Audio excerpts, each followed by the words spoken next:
The Greeks who were silent said, "Know thyself." At this point in time, how do we learn about ourselves in terms of our personalities and, more importantly, our abilities? Learn 8 life-changing Stoic ways to get to know yourself better in this video. Take advantage of this chance to learn more about your mind and all the things it can do. Please stay with us until the end if you want to grow as a person and learn more about yourself. Let's start our journey to making you more self-aware. Number 1. Watch yourself like you're a stranger. Have you ever thought about how we might act differently if we put ourselves in someone else's shoes and watched how we act and react? Looking at yourself with the interest of a stranger is a powerful Stoic method that is based on this idea. A lot of the time, our feelings and opinions get in the way of seeing clearly who we are. Let us break it down. You are the main character in a movie that you are watching. What do you think about this character's acts and decisions? This change in point of view helps you see yourself more clearly, which can help you figure out what behaviors and habits are getting in the way of becoming the person you want to be. This isn't about judging yourself, it's about getting clear. When you watch someone else, you don't have the feelings that come up when you watch yourself. You see what they do, whether it's good or bad. This is what we want, a clear, fair picture of who we are. Stoics teach us to watch something without judging it, like a scientist watching an experiment. When you start to get angry, take a step back and ask yourself, why am I angry? When you feel something, act like it's not yours. This practice makes things surprisingly clear. You stop being taken away by your feelings and start to understand where they come from. Feelings shouldn't be pushed down. They should be understood from afar. This point of view is very important in a world where feelings can change quickly, like social media trends, but have big effects like real-life choices. This change in point of view is tough, but it's strong. Seneca said, "We suffer more often in our imaginations than in reality." Remember this wise saying. By looking at yourself clearly, you can avoid the pain that comes from misunderstandings and overreactions, which will lead to a more peaceful and real life. Number 2. Fully accept yourself. When you look at yourself in the mirror, do you ever only see your flaws? As people, it's easy to focus on the things we do wrong or the things we don't like about ourselves. Constantly criticizing yourself makes you tell yourself mean things that aren't true. It's important to accept all of yourself, good and bad, even the ugly parts. Only then can you really grow. It means accepting your whole self without denying or focusing too much on the bad things. It's not enough to just look on the good side. You have to see the truth. It teaches us to accept ourselves completely. When you accept yourself as you are, flaws and all, you don't give up on getting better. You start from an honest place. Being honest gives you the power to make changes. Marcus Aurelius wisely said, "Accept the things to which fate binds you and love the people with whom fate brings you together, but do so with all your heart." This willingness to accept is what makes real change possible. Try this. Write down what you're good and bad at. Don't try to avoid the facts that make you feel bad. Please don't use this list as a guide, but as a plan. Your weaknesses give you room to grow, and your skills give you tools. Do not be hard on yourself for the bad things about yourself. Instead, ask yourself, how can I grow here? Accepting yourself doesn't mean staying the same.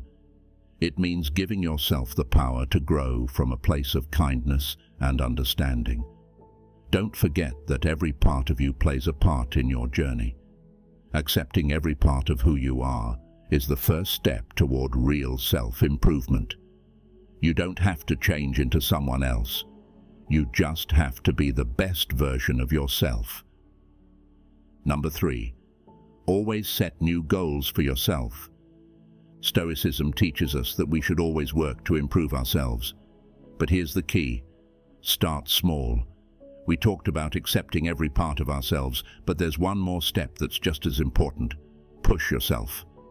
It's important to accept yourself, but you grow when you leave your safe zone. Just like a muscle, it needs to rest and work out. After recognizing who you are, it's time to look at what you can become. Nothing great happens all of a sudden. Use this knowledge by making goals that are small and doable. Do you want to wait less? In your next discussion, try not answering right away. Want to get in better shape? Don't start with a run, but with a short walk every day. Today you can do this. Pick out one small thing you've been putting off or trying to get better at. Plan how to deal with it in the easiest way possible. Start with 1 page a night if it's reading more. To speak with more confidence, work on it with a close friend or in front of a mirror. Celebrate these little wins. Even though they seem small, they're the steps that lead to bigger goals. Your potential is like a seed that is dormant and ready to grow into something amazing with the steady water of hard work and the food of persistence. Don't forget that every big trip starts with a single step. By setting small goals for yourself, you not only improve your skills, but also your confidence. Number 4. Look at yourself and compare yourself to yesterday, not to someone else today. Have you ever felt a little down while looking through social media because everyone else seemed to be having a better time? It's simple to get caught up in comparing ourselves to other people. The only fair way to compare yourself is to the person you were yesterday. Not only do you want to feel better, but you also want to value and recognize your own journey and growth. We talked about making small changes over time, and this method is the same thing. It measures those changes. Instead of looking at other people and feeling like you're falling behind, look at yourself. What changes have you made since yesterday? Your skills might be a little stronger, a little more patient, or a little smarter. You have power over your mind, not over outside events. Marcus Aurelius said one time, "Know this, and you will be strong." Focus on your own progress instead of other people's. You can do this. Every night, take a few minutes to think about the day that passed. What did you do today that you did yesterday? Anything could be it. You might have paid more attention in a talk or picked a healthier meal. These aren't just accomplishments. They show how much you've grown. Write these down, maybe in a book or a phone note. As time goes on, this record will help you remember how far you've come. Instead of comparing yourself to others, focus on your own growth. This will help you let go of ideals that aren't helpful or realistic. You start to value your unique journey and realize that every day brings you closer to becoming the person you want to be. Number 5. You must be responsible for yourself. Something big changes when you take full responsibility for your life, your thoughts, and the things you do. It's like taking the wheel of a car that has been drifting around randomly. We sometimes blame other people, events, or luck for where we are. But the truth is that we have more control over our lives when we make choices and respond to things on our own. When we stop comparing ourselves to others and instead think about how far we've come, we easily move on to the next step, which is to take responsibility for our journey. It means saying, "This is my path, and I'm responsible for walking it." Epictetus said, "We can't change the outside circumstances that happen to us, but we can always change how we react to them." When you accept this, you give yourself the power to handle life's obstacles with maturity and insight. First, figure out what parts of your life you've been blaming someone else for. It could be with your friends or with your own goals. Look at these areas and ask yourself, how can I take more responsibility in these areas? Being hard on yourself isn't the point.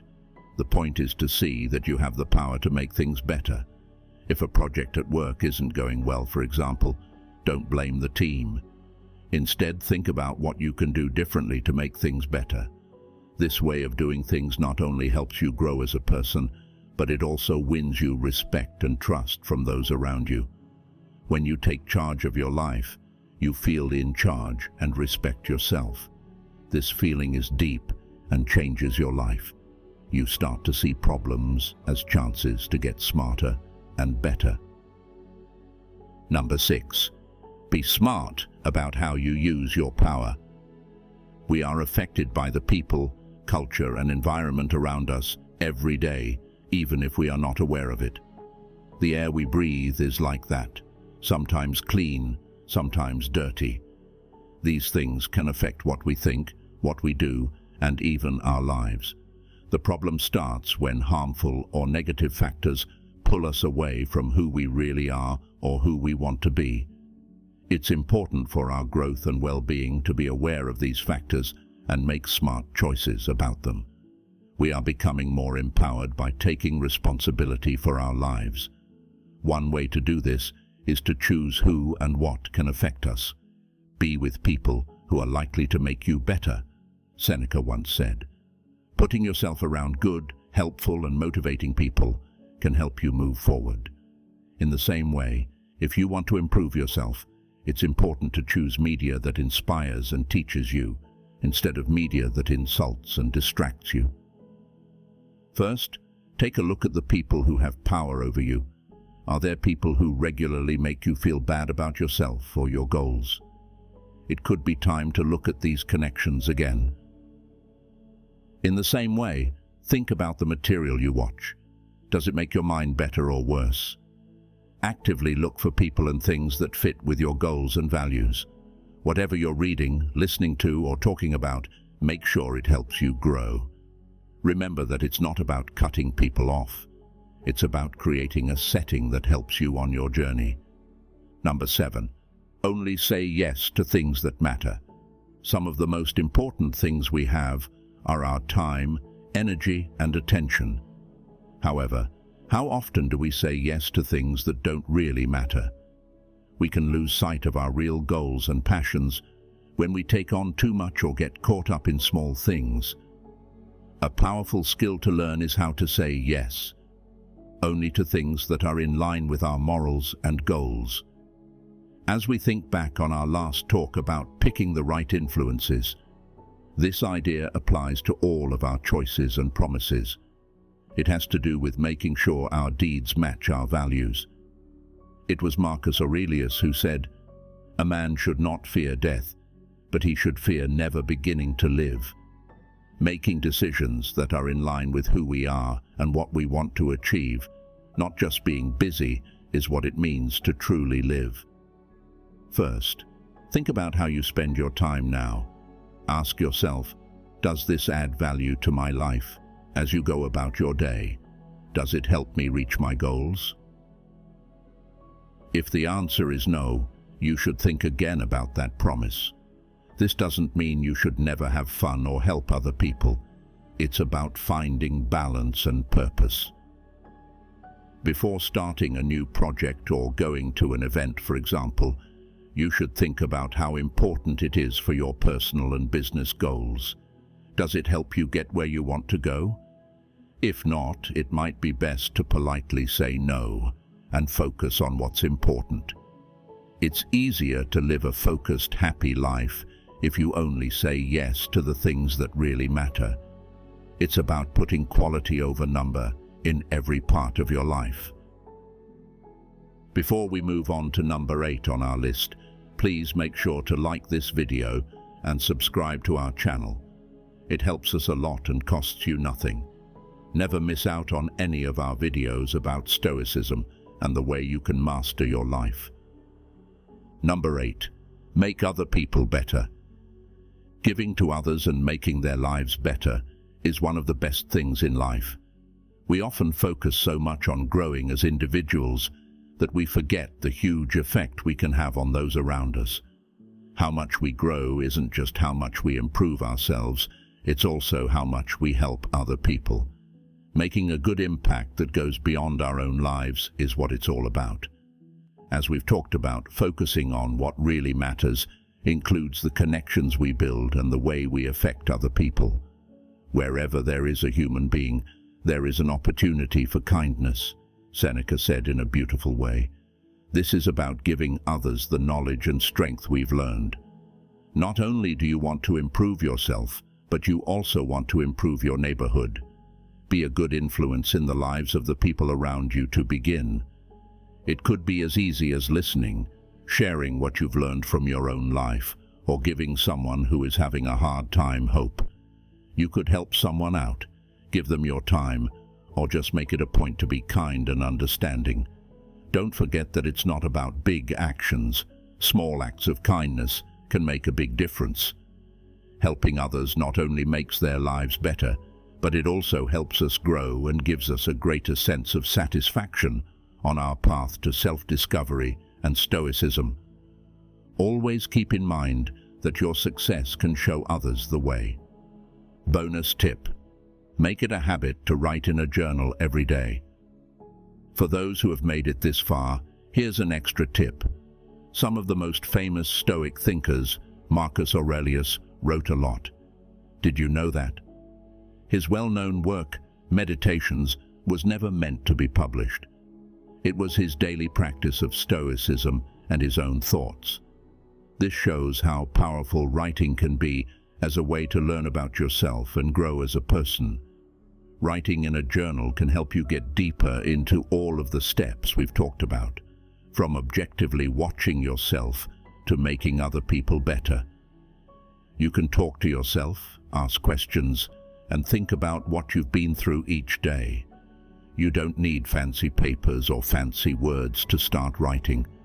Just write down your thoughts and feelings as they are. As you write, you'll see things more clearly and gain ideas that were hidden by the busyness of everyday life. Don't forget what Seneca said. True happiness is to enjoy the present without worrying about the future.